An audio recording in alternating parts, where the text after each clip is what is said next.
मुख्य संकल्प में आप सबका स्वागत है। ये देखिए कि पेपर में कॉम्पिटिटिव एग्जाम में क्वेश्चन पूछ चुका है।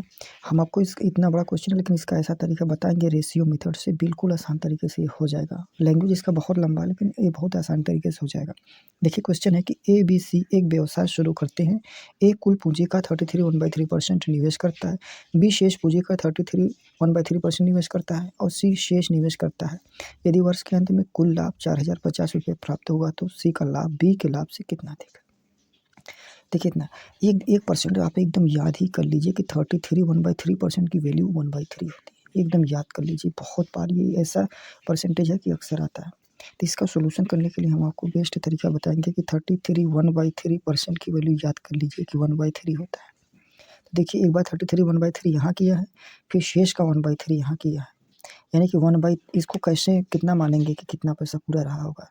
तो 1/3 यहाँ हुआ, 1/3 यानी कि 1/3 एक बार इधर हुआ, एक बार 1/3 फिर हुआ है यहाँ, यानी 1/3 दो बार हुआ है। तो 1/3 का मल्टीप्लाई कर देंगे तो 1/9 हो जाएगा, यानी हम पैसा मान लेंगे कि 9 रुपये रहा होगा। तो मान लीजिए कि यहाँ जो पैसा टोटल था, टोटल पैसा यहाँ मान लेते हैं कि 9 रुपये था टोटल पैसा। तो कह रहा है कि एक कुल पूंजी का 33 1/3% निवेश करता है, यानी कितना निवेश किया, इसका 1/3, इसका 1/3 करेगा, इसका 1/3 करेगा, कितना हो जाएगा 3 रुपये, यानी ये कितना निवेश करता है 3 रुपये। ठीक है। बी शेष पूंजी का ध्यान दीजिए, यहाँ बी शेष लिखा है, बचा कितना, शेष कितना बचा यहाँ, यानी कि 9 रुपये में से 3 रुपये निवेश कर दिया तो बचा कितना 6 रुपये बचा। यहाँ पर बचा कितना 6 रुपये।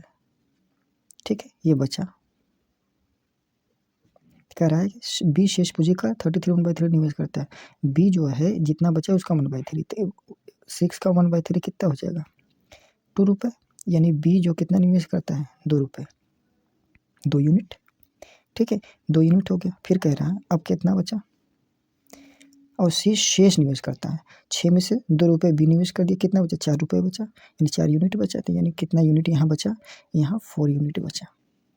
ये किसका हो जाएगा, ये सी का हो जाएगा। यानी अगर एक तरीके से देखें तो ए बी सी, ए की वैल्यू 3 यूनिट हो गई, बी की वैल्यू 2 यूनिट हो गई और सी की वैल्यू 4 यूनिट हो गई। यही रेशियो हो जाएगा, है ना। फिर कह रहा है, देखिए कह रहा है कि वर्ष के अंत में कुल लाभ 4050। देखिए वर्ष के अंत में कहा है, जब अंत में कहेगा यानी सबका टाइम सेम हो गया। ये इन्वेस्टमेंट है, इन्वेस्टमेंट को हम आई से लिख दे रहे हैं, टाइम सबका सेम है ना। जब टाइम सेम रहता है तो जो इन्वेस्टमेंट का रेशियो होता है वही प्रॉफिट का रेशियो होता है, यानी प्रॉफिट का रेशियो भी यही होगा, प्रॉफिट का रेशियो भी यही होगा जब टाइम सेम। यहाँ लिख दें टाइम कांस्टेंट अगर है, ठीक है, तो इन्वेस्टमेंट का जो रेशियो होता है वही प्रॉफिट का रेशियो। प्रॉफिट का रेशियो भी 3:2:4 होगा, प्रॉफिट का रेशियो भी। तो कह रहा है कि सी का लाभ बी के लाभ से कितना अधिक है, यानी कुल लाभ दिया 4050 रुपया, कुल लाभ यानी 4 यानी 3 + 2 + 4, इसकी इतनी यूनिट की वैल्यू कितनी दी हुई 4050 रुपये, है ना। यानी कि 4 3 7 2 9, 9 की वैल्यू कितनी दी हुई है 4050 रुपये।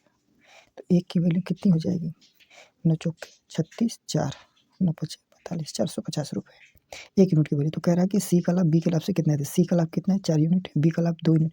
तो ये किससे कितना अधिक है 2 यूनिट, 2 यूनिट तो अधिक है, 4 2 से 2 यूनिट अधिक, इसलिए 2 यूनिट की वैल्यू निकाल लीजिए। 2 यूनिट की वैल्यू कितनी हो जाएगी 4450 गुणा 2, 45 दूनी 90, तो 2 यूनिट की वैल्यू हो जाएगी 900 रुपये, है ना। देखिए कितना आसानी से होगा। ठीक, तो अगर आपको हमारा तरीका अच्छा लगा हो, समझ में आया हो, तो ज़रूर से वीडियो को लाइक करें और चैनल को ज़रूर से सब्सक्राइब करें। आगे हम इसी तरीके से रेशियो मेथड से बिल्कुल आसान तरीके से आपको क्वेश्चन सॉल्व करके दिखाएंगे, तो आप हमारे चैनल को ज़रूर से सब्सक्राइब करें। Thank you for watching.